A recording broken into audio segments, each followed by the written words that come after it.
साहब हाँ बोलो। साहब वो मुझे कुछ पैसे उधार चाहिए थे। पैसे उधार चाहिए थे? अरे रानी, तुम्हें शर्म आती है कि नहीं आती है? तुम्हें 1 महीना हुआ है हमारे यहाँ काम करते हुए, और तुम पिछले 1 महीने में दूसरी बार आ रही हो पैसे मांगने। मैं तुम्हें ऑलरेडी एडवांस दे चुका हूँ, अब पैसे नहीं मेरे पास। और तुम्हारा क्या भरोसा, कल चल के तुम मेरे पैसे लेके भाग गई तब? नहीं साहब, मैं ऐसा नहीं करूंगी।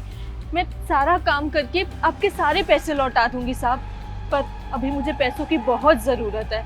आप कुछ पैसे उधार दे दीजिए। ए लड़की, मैं तेरी चिकनी चुपड़ी बातों में नहीं आने वाला। जाके अपना काम कर। टाइम वेस्ट कर दिया मेरा, सारी गिनती भुलवा दी। साहब मेरी बात सुनिए ना। तुझे बोला ना मैंने, जाके अपना काम कर। निकल यहाँ से।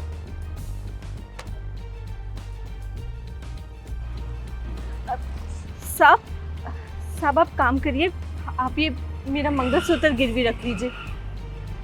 ये मेरे पति की आखिरी निशानी है, आप इसे गिरवी रख लीजिए और मुझे कुछ पैसे उधार दे दीजिए साहब। ओए नौटंकीबाज, ये मंगलसूत्र गिरवी रखने का नाटक किसी सुनार के पास जाकर करना, मेरे पास नहीं। तू हमारे रेस्टोरेंट में काम करती, जाके चुपचाप काम कर। कस्टमर के लिए खाना बना, उन्हें डील कर। यहाँ खड़े होकर मेरा टाइम वेस्ट मत कर, आगे सोच में दिमाग खराब करने। अब जाए यहाँ से। रुको रानी, तुम ये मंगलसूत्र क्यों गिरवी रख रही हो? साहब मेरे पति की एक एक्सीडेंट में मौत हो गई, तब से मैं अपने बेटे को अकेले ही पाल रही हूँ। पर मेरे बेटे की तबीयत बहुत खराब है साहब। डॉक्टर ने कहा है कि अगर उसका इलाज नहीं हुआ ना तो वो बच नहीं पाएगा, इसलिए उसके इलाज के लिए ही पैसे चाहिए मुझे। इसलिए साहब को कह रही हूँ कि मेरा मंगलसूत्र गिरवी रख ले, मैं उनके पैसे समय से लौटा दूंगी। 1 मिनट, पैसे दे। राजीव मेरी बात मान। जितना कह रहा हूँ ना उतना कर।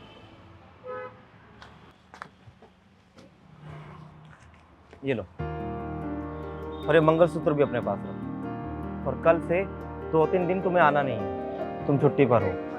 जब तुम्हारा बच्चा ठीक हो जाए तभी तुम वापस ज्वाइन करना। आपका बहुत बहुत शुक्रिया साहब, बहुत बहुत शुक्रिया। ये क्या हरकत थी राजीव? तुम्हें क्या जरूरत थी उसको पैसे देने की?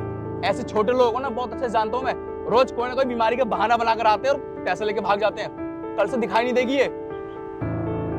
तेरे लिए सिर्फ ये पैसे हैं, लेकिन मैं उसके दर्द को समझ सकता हूँ। जब मैं 10 साल का था तो पापा के जाने के बाद मेरे घर की हालत बहुत बुरी थी। घर में बिल्कुल भी पैसे नहीं थे। माँ ने लोगों के यहाँ काम करना शुरू किया, फिर मुझे पढ़ाया लिखाया बड़ा किया। और एक दिन जब मैं बीमार हुआ तो माँ ने अपना मंगलसूत्र गिरवी रखकर मेरा इलाज करवाया। अगर उस दिन कोई उसकी मदद ना करता ना तो आज शायद ही मैं जिंदा होता। तो इसीलिए मैंने इस लड़की की मदद की। मुझे माफ करना राजीव, मुझसे गलती हो गई। मुझे उस लड़की के साथ बदतमीजी नहीं करनी चाहिए थी, उसकी जरूरत को समझना चाहिए था। मैं आगे से ध्यान दूंगा कि हमारे नीचे जो भी एम्प्लॉय काम करते हैं मैं उन्हें अच्छे से ट्रीट करूं, उनके साथ मिसबिहेव ना करूं।